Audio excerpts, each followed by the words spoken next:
मंडळींनो, दिवसाची सुरुवातच ना चायन होता. चाय म्हणजे एकदम तरतरी. चाय पिला की कसा बरा वाटता, काम करूक सुद्धा तरतरी येता. तर मी आज बनवलंय गुळाचं चाय. गुळाच्या चायचे फायदे काय आहेत ना, ते अगदी 99% लोकांका माहिती असतले. पण सगळ्यांच्याच घरात गुळाचं चाय बनताच असं नाही. एखाद्याक जर आजार काहीतरी जडलोच, डायबिटीज वगैरे झालोच, तरच त्यांच्या घरात गुळाचं चाय बनता. तरीसुद्धा क्वचितच असं चाय बनत असतलो.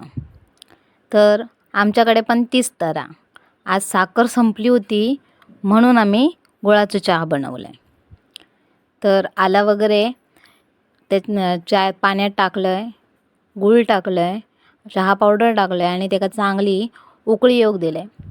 दूध घातल्यावरती गुळाचं चाय फाटता, त्याच्यामुळे हे सगळं टाकून झाला आणि एक उकळी येऊक दिलं आहे आणि मग गॅस बंद केलं आहे. गॅस बंद करून मी दूध टाकलं आहे. चला, चाय झालो तयार. तुमका व्हिडिओ कसं वाटलो तो नक्की सांगा.